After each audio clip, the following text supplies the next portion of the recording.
Assalamualaikum warahmatullahi wabarakatuh. Halo anak-anakku, halo semuanya. Selamat pagi anak-anakku yang ganteng dan cantik-cantik. Hari ini kita akan memulai pembelajaran dengan sesuatu yang berbeda dan menarik. Tidak ada soal, tidak ada catatan dulu. Kita akan membuka pelajaran dengan sebuah cerita yang menarik. Kalian mungkin sudah pernah mendengar dongeng waktu kecil atau kisah yang disampaikan oleh orang tua kalian dan nenek-nenek kalian. Tetapi hari ini kita akan mendengarkan sebuah legenda lokal. Ingat, sebuah legenda bukan hanya cerita untuk hiburan. Di dalamnya ada gambaran kehidupan, masa lalu, pesan moral dan nilai-nilai budaya yang diwariskan dari generasi ke generasi. Saat kalian mendengarkan nanti, coba perhatikan siapa tokoh dalam cerita itu, peristiwa apa yang mengubah jalan kehidupan mereka, apa pesan yang Tuhan atau alam yang ingin disampaikan dalam cerita ini. Nah, bayangkan diri kalian berada di tempat itu, melihat dan merasakan, mengalami kejadian yang diceritakan. Hari ini kita belajar bukan hanya lewat kata, tetapi lewat imajinasi dan hati. Siap semuanya? Oke, Ibu mulai ya. Dengarkan secara seksama. Dongeng asal-usul Danau Uladia. Di zaman dahulu kala, di daerah Sekayu, hiduplah sebuah perkampungan yang subur dan damai. Masyarakat hidup rukun, sebagian besar menggantungkan hidupnya dari bertani dan mencari ikan di Sungai Musi. Di antara mereka hiduplah seorang gadis yang sangat cantik jelita yang bernama Lia. Kecantikannya tersohor di pelosok negeri, membuat banyak pemuda jatuh hati dan ingin mempersuntingnya. Lia adalah gadis yang baik hati dan ramah, dan sangat berbakti kepada orang tuanya. Namun, dari sekian banyak pemuda yang melamarnya, tidak ada satupun yang berhasil meluluhkan hatinya. Hal ini membuat seorang pemuda kaya dan berkuasa di kampung itu yang bernama Mat Jitu merasa sangat penasaran dan bertekad untuk menjadikan Lia sebagai istrinya. Suatu sore, Mat Jitu datang ke rumah Lia dengan arogansi dan tinggi. Mat Jitu berkata, Lia sudah banyak harta dan kerbau yang kusiapkan untuk melamarmu. Aku ini orang yang paling kaya di dusun ini. Terima saja lamaranku, hidupmu akan terjamin. Lia menjawab, maaf Tuan, hati saya belum siap untuk menikah. Saya tidak butuh harta. Saya hanya ingin hidup tenang bersama orang tua saya. Penolakan itu membuat Mat Jitu murka. Wajahnya memerah padam, menahan malu. Mat Jitu berkata, berarti kau menolakku, Lia? Ingat baik-baik, Lia, kau pasti menyesal menolak Mat Jitu, orang yang paling sugih di dusun ini. Ingat itu. Setelah mengancam, Mat Jitu dengan perasaan dendam kusumat, ia kemudian menemui seorang dukun yang sangat sakti yang terkenal di daerah tersebut. Mat Jitu berkata kepada dukun, Aku ingin dia menderita. Aku ingin dia tidak bisa hidup tenang setelah menolakku. Dukun menjawab, aku sudah tahu maksud kedatanganmu, anak muda. Tapi saranku, carilah gadis lain. Dia adalah gadis baik. Kutukan bisa berbalik kepadamu.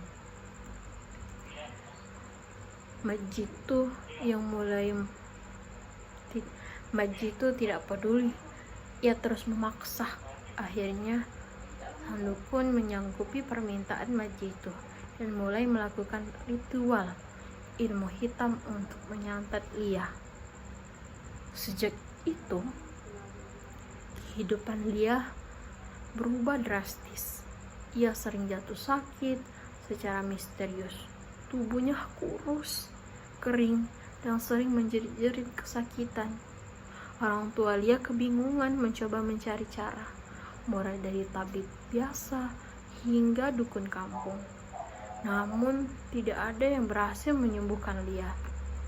Suatu malam, Lia merasa ajalnya sudah dekat. Meminta ke orang tuanya untuk mengabulkan permintaan terakhirnya. Ayah, ibu, sepertinya umurku tidak panjang lagi. Aku mohon, jika aku mati, jangan kuburkan jasadku di tanah. Biarkan jasadku dihanyutkan di aliran sungai Musi ini. Meskipun berat hati, orang tuanya menyanggupi permintaan putri kesayangan mereka. Tak lama kemudian, dia pun menghembuskan napas terakhirnya. Sesuai janji, jasad Lia diletakkan di atas sebuah rakit kecil yang dihanyutkan di sungai Musi. Ajaibnya, rakit yang membawa jasad Lia tidak hanyut mengikuti arus sungai menuju hilir, melainkan berputar-putar di sebuah lubuk sungai. Semakin lama, putaran air semakin kencang dan meluas, membuat daerah sekitar lubuk tersebut banjir. Perkampungan Majitu yang berada di tepi sungayan ikut terendam. Air terus meluap mengenangi seluruh wilayah perkampungan tersebut hingga membuat sebuah danau yang luas. Majitu dan seluruh hartanya lenyap di telan air, sebagai hukuman atas kejahatannya. Rakit yang membawa jasad Lia akhirnya tenggelam di tengah danau yang baru terbentuk itu. Sejak itu, kejadian tersebut, masyarakat setempat menamakan danau itu sebagai Danau Ulak Lia. Kata ulak berarti berputar-putar, menggambarkan arus lubuk yang berputar, dan Lia diambil dari nama gadis cantik yang menjadi korban kedurhakaan Majitu. Hingga kini, Danau Ulak Lia menjadi salah satu objek wisata di Sekayu, Kabupaten Musi, Banyuasin. Dan bentuk fiksinya menyerupai tapal kuda, masih menyimpan misteri dan kisah pilu di baliknya. Cerita legenda Danau Ulak Lia ini memberikan beberapa pelajaran moral yang mendalam, terutama tentang pentingnya empati dan bahaya menghakimi orang lain berdasarkan penampilan fisik. Masyarakat desa digambarkan menyesal karena telah menjauhi Lia yang baik hati hanya karena penyakit kulitnya. Nah, dongeng ini mengajarkan kita untuk menghargai kebaikan seseorang saat mereka masih hidup. Selain itu, tindakan Majitu yang didorong oleh dendam dan kebencian menunjukkan konsekuensi negatif seperti perbuatan jahat. Akhirnya, kisah ini berfungsi sebagai pengingat pentingnya kesadaran kolektif dan berfungsi sebagai cerita rakyat yang menjelaskan asal-usul geografis lokal, yaitu Danau Ulak Lia. Nah, baik anak-anak. Oke, baik. Terima kasih yang sudah menyimak. Mari kita lihat sejauh mana pemahaman kalian tentang dongeng ini. Ibu sudah menyiapkan beberapa soal untuk kalian jawab. Sekarang ibu akan membacakan soal-soal tersebut. Dengarkan dengan seksama. Oke, pertanyaan pertama. Apa pekerjaan utama masyarakat di perkampungan tempat Lia tinggal? A. Bergadang dan berburu. B. Bertani dan mencari ikan. C. Menambang emas. D. Berkebun dan berternak kuda. Oke, kita lanjut ke pertanyaan kedua. Dengarkan ya. Mengapa banyak pemuda ingin menikahi Lia? A. Karena Lia kaya raya. B. Karena ia ahli memasak.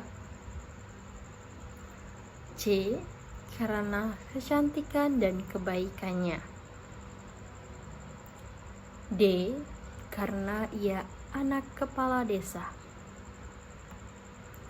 Oke, kita lanjut ke soal ketiga. Siapa nama pemuda kaya yang ingin mempersunting Lia? A. Mat Jitu. B.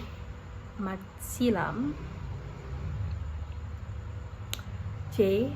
Jitu Mat. D. Jitu Lia. Oke, kita lanjut ke soal keempat.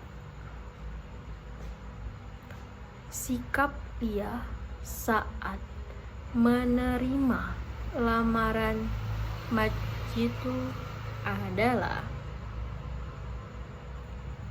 marah besar.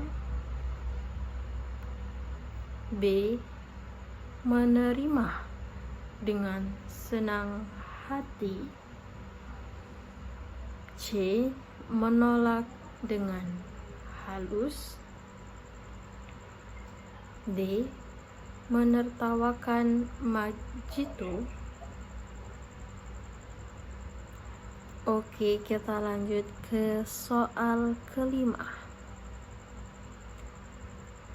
Apa yang membuat Mat Jitu dendam kepada Lia? A. Lia memanggilnya dengan tidak sopan. B.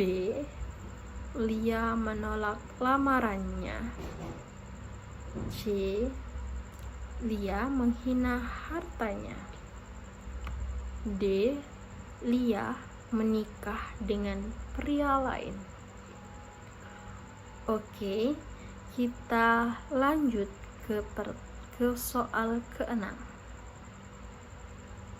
Kepada siapa Mat Jitu pergi untuk mencelakai Lia? A. Kepala desa. B. Tabib terkenal. C. Seorang dukun sakti. D. Orang tua Lia. Oke, kita lanjut ke soal ketujuh.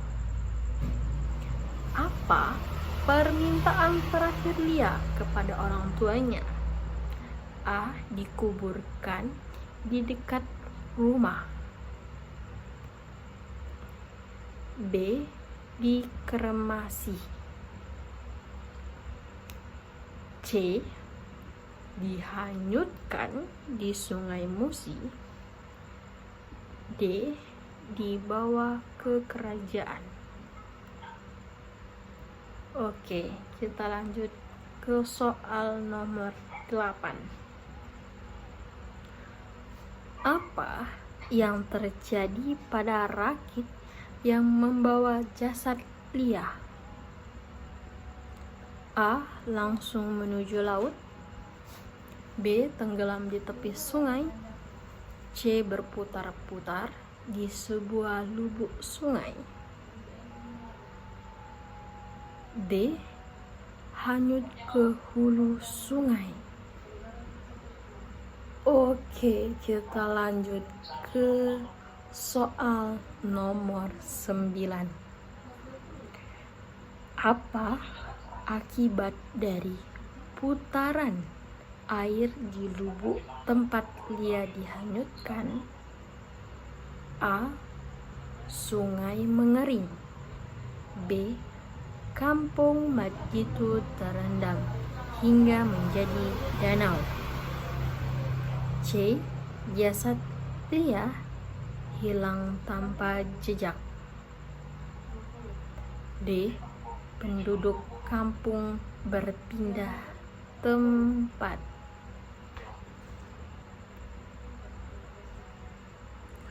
Oke, kita lanjut ke soal nomor 10. Apa arti kata Ula dalam nama Danau Ula Lia? A. Gadis cantik. B. Air menangis. C. Berputar-putar. D. Tempat suci. Oke, tadi sudah kita bacakan soal tadi. Tadi sudah habis soal-soalnya. Baik, terima kasih yang sudah menyimak dongeng Danau Ula Lia. Sampai jumpa pada cerita berikutnya. Teruslah membuka telinga dan hati kalian untuk setiap kisah yang hadir, karena setiap cerita membawa pelajaran berharga. Tadi kalian telah menjawab beberapa soal untuk menguji ketelitian dalam memahami alur tokoh. Dan pesan moral dari dongeng Danau Ula Lia tadi, semoga latihan itu membantu kalian menjadi pendengar yang semakin cermat, mampu menangkap detail dan menghubungkan makna di balik setiap peristiwa. Tetaplah menjadi pembelajaran yang bijaksana, yang tidak hanya mengetahui jawaban tetapi juga memahami pesan kehidupan di balik sebuah cerita. Sampai jumpa pada kisah berikutnya. Ibu akhiri, wassalamualaikum warahmatullahi wabarakatuh.